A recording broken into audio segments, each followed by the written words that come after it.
राजस्थान के संत पीपाजी महाराज।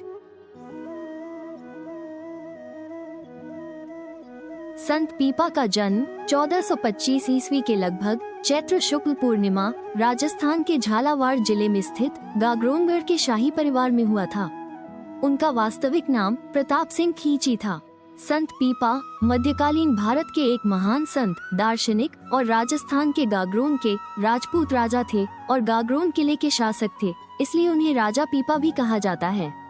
गागरोन का राजपाट त्याग कर वे भक्ति आंदोलन के प्रमुख स्तंभ बने और समाज से छुआछूत, जाति पाति के भेद को मिटाकर मानवता का संदेश दिया।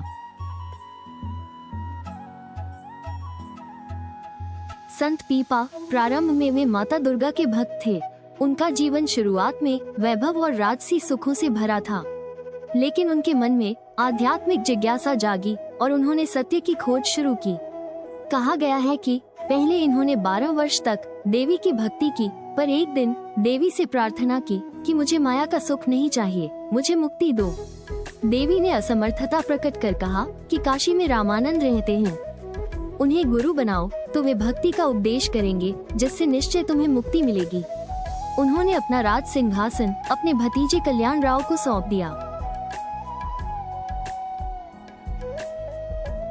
तब ये 100 सवार और 500 पैदल साथ लेकर काशी में रामानंद से दीक्षा लेने गए। मठ के द्वार पर चौकीदारों ने रोका कि यह रामानंद जी का स्थान है, यहाँ राजाओं का कोई काम नहीं, यहाँ रात दिन केवल राम नाम का सुमिरन होता है। पर ये अड़े रहे। तब रामानंद ने इनकी कड़ी परीक्षा लेकर इन्हें माला तिलक दिया और यह कहकर विदा किया कि 1 वर्ष पश्चात मैं तुम्हारे देश आऊंगा। कहते हैं 1 वर्ष बीतने पर कबीर, रैदास आदि 40 संतों के साथ रामानंद पीपा के देश गए। पीपा की रानी सीता भी भक्त हो गई थी। इनकी ख्याति राजस्थान और गुजरात में बहुत फैल गई थी।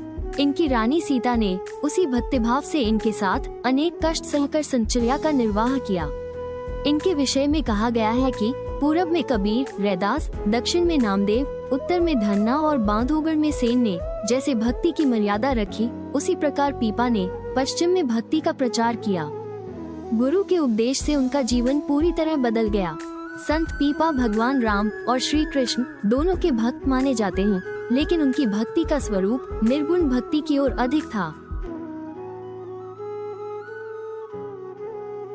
उन्होंने निर्गुण भक्ति का प्रचार किया और दर्जी, शिंपी समुदाय के आराध्य देव के रूप में पूजे जाते हैं। कहा जाता है कि ईश्वर भक्ति को मोक्ष का मार्ग मानते हुए उन्होंने गौ रक्षा हेतु तत्कालीन शासक की सेना से भी युद्ध किया था। ईश्वर एक है और हर जगह मौजूद है। मंदिर मूर्ति से अधिक मन की शुद्धता महत्वपूर्ण है। जाति पाति और भेदभाव का विरोध। सच्ची भक्ति अंदर से होती है, बाहरी दिखावे से नहीं। संत पीपा ने कई भक्ति पद और दोहे लिखे। उनकी कुछ रचनाएं गुरु ग्रंथ साहिब में भी शामिल हैं, जो उनकी महानता और प्रभाव को दर्शाता है।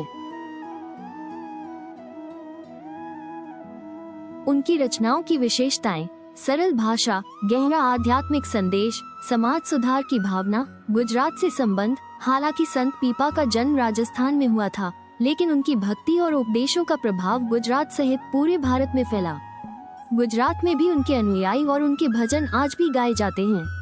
संत पीपा का जीवन हमें सिखाता है कि सच्चा सुख और शांति भक्ति और आत्मज्ञान में है, न कि भौतिक सुखों में। उन्होंने ये दिखाया कि कोई भी व्यक्ति, चाहे वो राजा ही क्यों न हो, भक्ति के मार्ग पर चलकर परम सत्य को प्राप्त कर सकता है। ग्रंथ साहब में इनका एक पद है जिसके अनुसार काया ही देवल, देव, धूप, दीप, नैवेद्य सब कुछ है। इसी के भीतर खोजने से नवनिधि मिल गई और कहीं आने जाने की आवश्यकता नहीं है। जो ब्रह्मांड में है वही पिंड में भी।